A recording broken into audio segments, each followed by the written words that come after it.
Coming up next on the 7 at 7, Chico State hosted its second annual Precision Ag Day today to highlight some of the biggest advancements in agricultural technology. In our cover story of the night, President Joe Biden met up with China's leader Xi Jinping. We dive into why. A sites project aiming to maintain a water supply in the event of natural disasters, climate change, and water scarcity. The Northstate's news starts right now. Live, local, breaking, news you can trust. This is the North State's News 7 at 7. Good evening. Thank you for joining us on the 7 at 7. I'm Ariana Martinez. Thousands of chemicals were classified as forever chemicals from the Environmental Protection Agency. Although they may be common, they could be affecting you. That's where we start our top 7 stories of the night. There are more than 12,000 PFAS chemicals the Environmental Protection Agency has put under that forever chemical classification. They're used in most heat and water-resistant products like Teflon pans, fast food containers, and animals like fish and shellfish that live in contaminated water. Dr. Lena Vanderlist with UC Davis says research on their impact is still in the early stages, but they've been found to link to reduced growth, higher blood pressure, and a higher risk in cancer. She warns the exposure can be coming from your own home. So think about your non-stick cookware, your food wrappers, or your stain-resistant carpet or furniture. Those kind of things can kind of leach out these forever chemicals and collect in your household. She recommends you replace any non-stick or Teflon pans that start to chip or crack, and try to use cast iron when possible. Regular cleaning will also help reduce the amount of forever chemical particles that will collect in your home. Because of how prevalent these chemicals are in our lives, it's almost impossible to totally avoid exposure. However, Dr. Vanderlist says it's just a matter of being mindful where that exposure is coming from. Chico State hosted its second annual Precision Ag Day Wednesday. The event gathers some of the biggest players in technology and agriculture to showcase some of the latest advancements in ag. That includes Monarch. They developed a 100% electric and driverless tractor option for farmers and ranchers, as well as Helio, an automated crop spraying drone. The company calls it your own personal crop duster. You identify the perimeter of your field. The drone will decide, all right, well, this is the pattern I'm going to fly. This is the spray rate that you want of how many gallons per acre, and then it'll go out and treat your crops. Zero footprint, so you have no soil compaction whatsoever, and it just gives you the opportunity really to be a one-man farm. Helio says the drone uses 1/10 the amount of water than traditional crop spraying methods, which results in less cost for the farmer. Between 700 and 800 farmers nationwide are using the drones currently. In Chico, Mona Sadiq, the North States News. Shasta County has officially launched their Stop Fountain Wind media campaign. This comes after the Board of Supervisors voted unanimously to launch this effort during a meeting last month. The campaign is designed to inform the public on possible pitfalls to installing wind turbines in rural Shasta County, like increased wildfire risk. This plan, of course, has already been rejected twice by the county, but the process has continued due to AB 205, a new state energy bill that gives the power to approve projects like this to the California Energy Commission. This is actually the first project of its kind that the CEC has the authority to approve without local input. The results of this project could have a big effect and set a precedent for projects like it across the state of California. So it's not just important to residents in Shasta County, but other rural areas across California will want to be watching closely as well to see, okay, if this passes, could it also happen in our town, even if we don't want it to? David Mong, Shasta County PIO, says the review period for the Fountain Wind project is 270 days, starting back on October 30th. That means the state will make the final decision on the Fountain Wind project sometime around next summer. For the North States News, I'm Sam Comenti. The Sites project aims to help California maintain a successful water supply in the face of climate change, weather extremes, and water scarcity, along with meeting California's goal of expanding above and below ground water storage capacity by 4 million acre-feet. This project and other projects like it need to happen so that we can have a secure water supply for future generations. I think the smartest and the cheapest thing to do is to conserve water, use less, and think about how we're using water rather than just pouring more concrete, trying to hang on to an old way of thinking. Gavin Newsom recently took steps to streamline the environmental approval process, once again raising concerns for the Friends of the River organization. I'm really trying to hammer home here is that this reservoir has been branded as this kind of green infrastructure answer of the future when the science really, we believe, tells us that it's not the case. However, Jerry Brown, director of the project, says that they have worked towards this plan with intentions of having an environmentally friendly impact. We've had numerous meetings on various topics of concern and have made adjustments and modifications to the project. This project aims to overall improve California's water supply if approved. We need to act with urgency. We've got moisture in the atmosphere as things are firing up with some of these storms, not just coming from the coast, but also from the southeast as well. And this is what the rain that we've been seeing, just some clouds and some scattered showers throughout the valley there. We caught a little bit in Redding earlier this morning, and maybe you're going to see a few more as what we've been seeing move through the town. And then Chico somehow has been missing a few of these storms as well, but look at what just went through Corning and Red Bluff there, catching a little splash of that rain as well. The past 24 hours, though, Trinity Center has been seeing the most rain, and then the city of Mount Shasta and everything else has just been trickling down a little bit with just a pinch there in Corning and Weaverville. Those lows tonight, though, we're actually looking pretty comfortable and warm with this cloud cover keeping Redding at 50 degrees and Chico 51, city of Mount Shasta 39, and Shingletown at 44. We'll have more on that rain coming up in your first alert forecast. We have more details on an early morning high-speed chase in Redding. The chaos began around 4:45 in the morning when Trent Van Sweden came out of his house to find his Chevy truck with a trailer attached being stolen by two teens, who police have since found and detained. Trent says he immediately grabbed the keys to his other truck, got 911 on the phone, gave a chance to chase them, eventually backing off once Redding police arrived. The end result was two wrecked Redding police patrol cars. Trent's truck likely totaled. The valuable materials on the trailer, sheets of metal, according to Trent, were salvaged. But he says the kicker was Van Sweden just bought the Chevy yesterday. I've had it for maybe 19, 20 hours. I didn't even have it for a full day. I bought it yesterday about 10 o'clock in the morning down in Chico. I had a little over $100,000 worth of materials on that trailer and a brand new 25-foot flatbed trailer hooked up to my truck. I don't know, it just kind of sucks that, you know, the working class people like us, we work really hard for what we have, and somebody can just take it in an instant and there's nothing you can do about it, you know. According to Trent, more than a handful of residents also had their vehicles damaged during the pursuit. Redding police say the teens were ages 13 and 16. They are currently investigating which one was driving the truck. Historic Nash Ranch is going green with their new tractor tires. The ranch is trying out the new turquoise green tires as part of a trial run from a distributor. It's a brand new technology. Owners Luis Nash tell us they are prototyping them from the distributor. The tires are made from a combination of rubber and soybean-derived rubber compound. Nash explains why they decided to try them out. We got them because we're really here for sustainability. Farmers are always, we're at the bottom of the pyramid. So anything runs downhill for farmers. If we're bad to the environment will be bad to us. So it's good to keep that in mind at all times. So when someone comes up with a new technology like this and they say, hey, we can do this and it's going to be the same as before, but it's going to last a lot longer, well, that's good for us and it's good for everybody, really.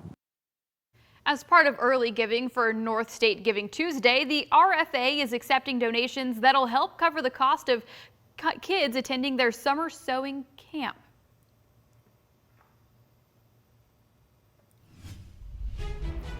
Coming up tonight on the 7 at 7, President Biden met with China's leader Xi Jinping earlier today. More details in tonight's cover story.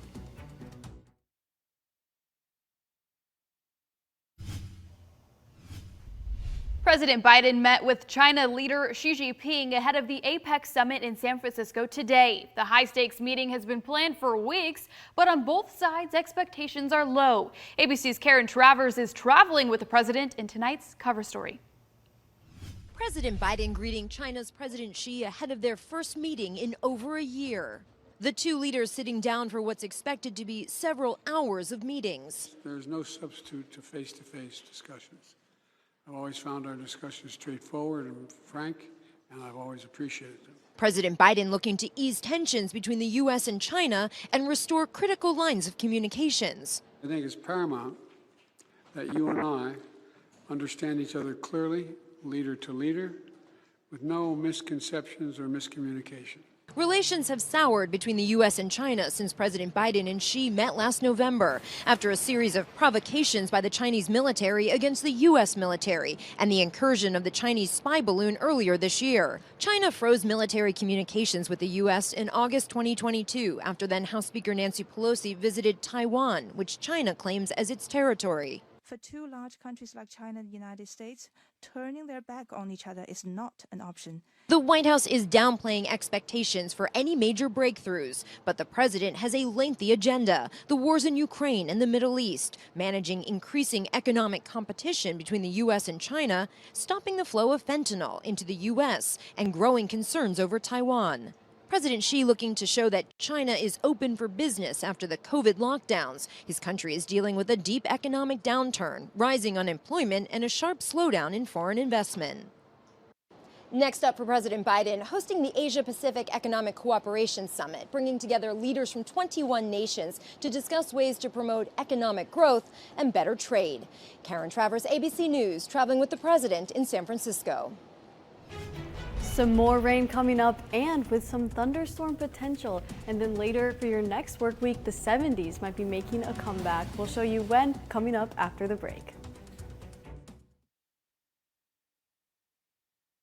Forecaster Sarah McCoy. Sarah, it was beautiful and calm today. I even got to take a walk with my dog in the forest before I came to work today, but things are about to change here quickly, aren't they?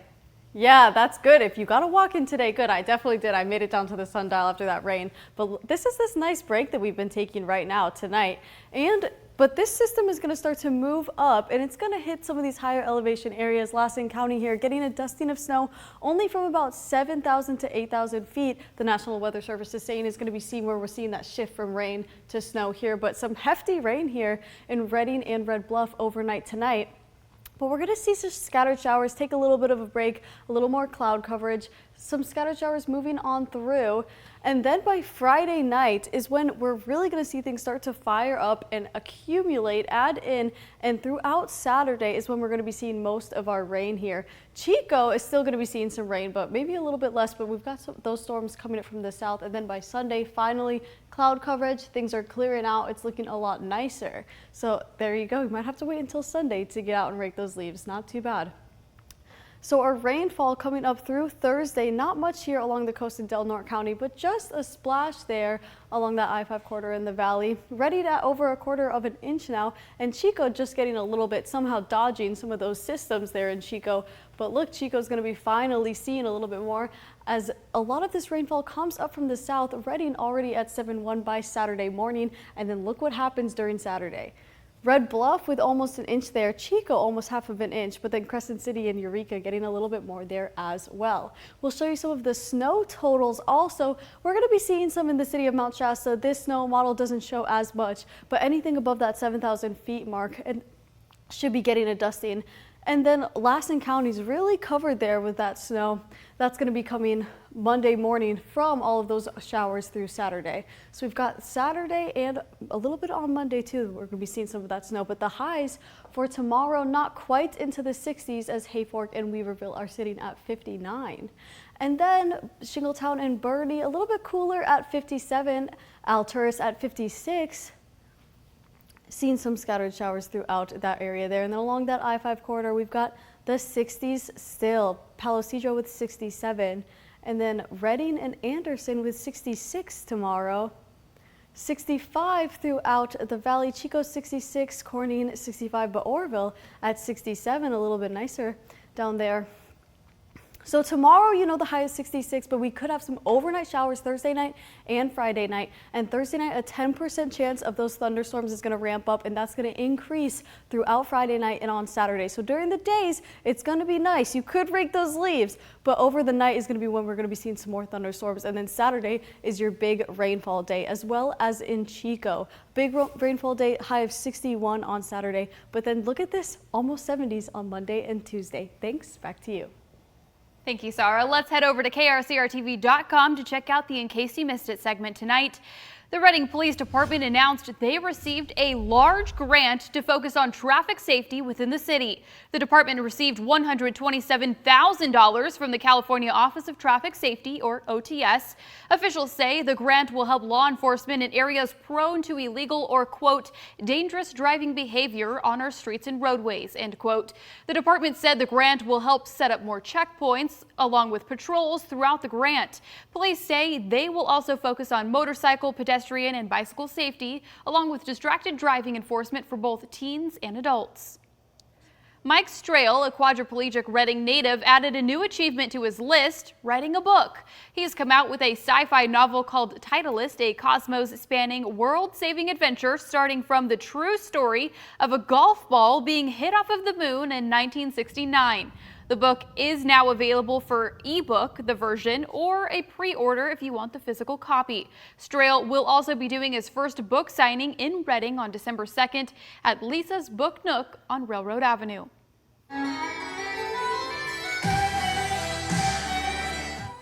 Here's some sights and sounds from the Garden of Lights in Reading. Chief photographer Adam McAllister was out there last night. This year, there's new attractions, including the Train Town. Look at that right there. It looks so cute to me. The glowing swings, music and animation, plus VIP igloos. That has a view of it right there. I can't wait to check those out. Every year, the Garden of Lights fills our hearts with joy around Christmas time. Opening day is November 17th. Tickets are now on sale. We have more information on our website. Get all the day's news anytime, anywhere with our free KRCR News Channel 7 app. Just search KRCR in your device's app store. We have to stop people who are stealing cars. And when the police arrest them, we can't let them go out to steal another car. Coming up, an hour-long chase in Washington involving an Amazon truck ending in an arrest. The largest of a surge of car thefts tonight on 10 on Fox 20, then at 11 right here on KRCR News Channel 7. There's still a lot more to come tonight on the 7 at 7. Coming up, Dwayne "The Rock" Johnson was featured on Joe Rogan's podcast. Why it caused a stir on X, next. Larger, let's now head online to find out what's trending on X. The Rock, aka Dwayne "The Rock" Johnson, was featured on Joe Rogan's podcast. Thousands of people on X flocked to highlight clips from the show, including when he remarked about being a wrestler, plus when he made a somewhat political statement saying he had friends that supported both parties. He did backtrack a bit, saying he didn't have many friends who supported President Biden, but were instead loyal to the Democratic Party. The clip made rounds on X, garnering over 2 million engagements. After months of speculation, while the deal is far from done, three-time Emmy nominee Pedro Pascal may play Reed Richards in Marvel's Fantastic Four. The initial report came from Deadline, who said scheduling is still a bit being worked out. Multiple sources say negotiations are in the way for Pascal to play the superhero character. Pascal, who has worked on The Last of Us, The Mandalorian, and other popular shows, has not confirmed the rumors. But that didn't stop people from hyping the news on X, garnering millions of engagements and thousands of likes. Coming up, a zoo in Tacoma captured the moment of their new musk ox enjoying the fall.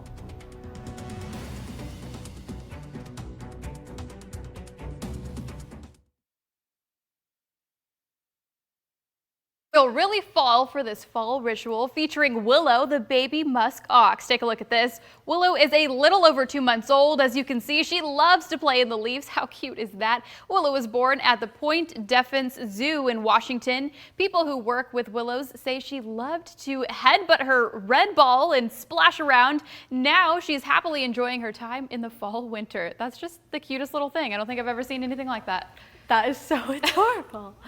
Love it. And it is fall time, so let's get one more look at that weather, of this fall weather that we got, Sarah. Yes, although we've got that overnight showers coming in tomorrow, you've still got a pretty big window to get a lot done. We are calling for a high of 66 in Reading, but some areas of the valley could be seeing 67. Back to you. Those are pretty good temperatures to me. Thank you so much for watching the 7 at 7. We will be back at 10 on Fox 20, then again at 11 right here on KRCR News Channel 7.